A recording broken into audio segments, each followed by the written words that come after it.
Hi guys, welcome back to my YouTube channel. ಒಂದೇ ಥರ ಪಾಯಸ ಮಾಡಿ ಬೇಜಾರಾಗಿದ್ದರೆ ಈ ಥರ ಪಾಯಸನ ಒಂದ್ಸಲಿ ಟ್ರೈ ಮಾಡಿ. ಡ್ರೈ ಫ್ರೂಟ್ಸಲ್ಲಿ ತುಂಬಾ ಸಿಂಪಲ್ಲಾಗಿ ಮಾಡ್ಕೊಳ್ಬೋದು. ಬರೀ ಎರಡೇ ಇಂಗ್ರೀಡಿಯೆಂಟ್ಸ್ನ ಯೂಸ್ ಮಾಡ್ಕೊಂಡು ನಾವು ಈ ಪಾಯಸನ ಮಾಡ್ಬೋದು. ತುಂಬಾ ಚೆನ್ನಾಗಿರುತ್ತೆ. ಹೇಗೆ ಮಾಡೋದು ಅಂತ ನೋಡೋಣ. ಅದಕ್ಕೂ ಮುಂಚೆ ನೀವೇನಾದರೂ ನಮ್ಮ ಚಾನಲ್ನ ಫಸ್ಟ್ ಟೈಮ್ ವಿಸಿಟ್ ಮಾಡಿದರೆ ಬೇಗ ಹೋಗಿ ಸಬ್ಸ್ಕ್ರೈಬ್ ಮಾಡ್ಕೊಳ್ಳಿ ಹಾಗೂ ಬೆಲ್ ಐಕಾನ್ ಮೇಲೆ ಕ್ಲಿಕ್ ಮಾಡಿ. ಸೊ ದಟ್ ನಾನು ಹಾಕೋ ನೆಕ್ಸ್ಟ್ ವೀಡಿಯೋಸ್ ಎಲ್ಲ ನಿಮಗೆ ಬೇಗನೆ ನೋಟಿಫಿಕೇಷನ್ ಬರುತ್ತೆ.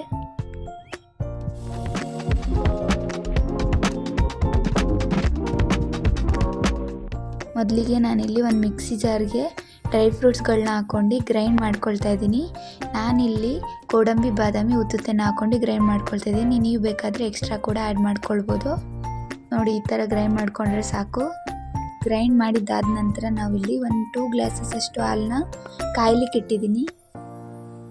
ಅದು ಚೆನ್ನಾಗಿ ಕುದಿ ಬರೋವರೆಗೆ ಕಾಯಿಸ್ಕೊಳ್ಬೇಕು. ಇವಾಗ ನಾವು ಇದಕ್ಕೆ 2 ಸ್ಪೂನಷ್ಟು ಶುಗರ್ನ ಹಾಕ್ಕೊಳ್ಳೋಣ.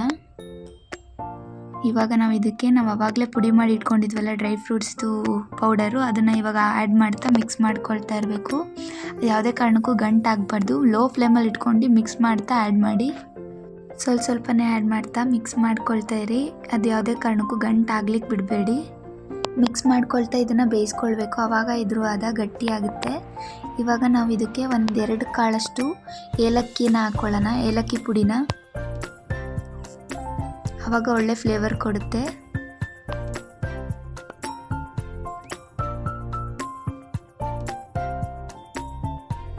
ಇದನ್ನು ಹಾಕ್ಕೊಂಡು 1-2 ನಿಮಿಷ ಬೇಯಿಸ್ಕೊಂಡ್ರೆ ಡ್ರೈ ಫ್ರೂಟ್ಸ್ ಪಾಯಸ ರೆಡಿ ಆಗುತ್ತೆ. ತುಂಬಾ ಚೆನ್ನಾಗಿರುತ್ತೆ. ಮಕ್ಕಳಿಗೆಲ್ಲ ಸಂಜೆ ಸ್ನ್ಯಾಕ್ಸಿಗೆ ಕೂಡ ಹಾಕ್ಕೊಡ್ಬೋದು.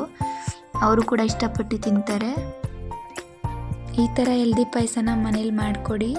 ಸಂಜೆ ಹೊತ್ತು ಇಷ್ಟಪಟ್ಟು ತಿಂತಾರೆ. ಎಲ್ರಿಗೂ ಕೂಡ ಇಷ್ಟ ಆಗುವಂಥದ್ದು. ಈ ವಿಡಿಯೋ ನಿಮ್ಗೇನಾದರೂ ಇಷ್ಟ ಆಯಿತು ಅಂದರೆ ಲೈಕ್ ಮಾಡಿ, ಶೇರ್ ಮಾಡಿ, ಕಮೆಂಟ್ ಮಾಡಿ. ನಿಮ್ಮ ಫ್ರೆಂಡ್ಸ್ ಫ್ಯಾಮಿಲಿ ಜೊತೆ ಶೇರ್ ಮಾಡೋದನ್ನ ಮರಿಬೇಡಿ. Thanks for watching guys. ಮತ್ತಷ್ಟು ವೀಡಿಯೋಸ್ಗಾಗಿ ನಮ್ಮ ಚಾನಲ್ನ ಸಬ್ಸ್ಕ್ರೈಬ್ ಮಾಡ್ಕೊಳ್ಳಿ. ಯಾವಾಗಲೂ ಇದೇ ಥರ ಇರಲಿ ನಿಮ್ಮ ಸಪೋರ್ಟಿಂದನೇ ನಾನು ಇಲ್ಲಿವರೆಗೂ ಬಂದಿದ್ದೀನಿ. ಇನ್ನು ಮುಂದೇನೂ ಕರ್ಕೊಂಡು ಹೋಗ್ತೀರಾ ಅಂತ ಅಂದ್ಕೊಂಡಿದ್ದೀನಿ. Thanks for watching guys.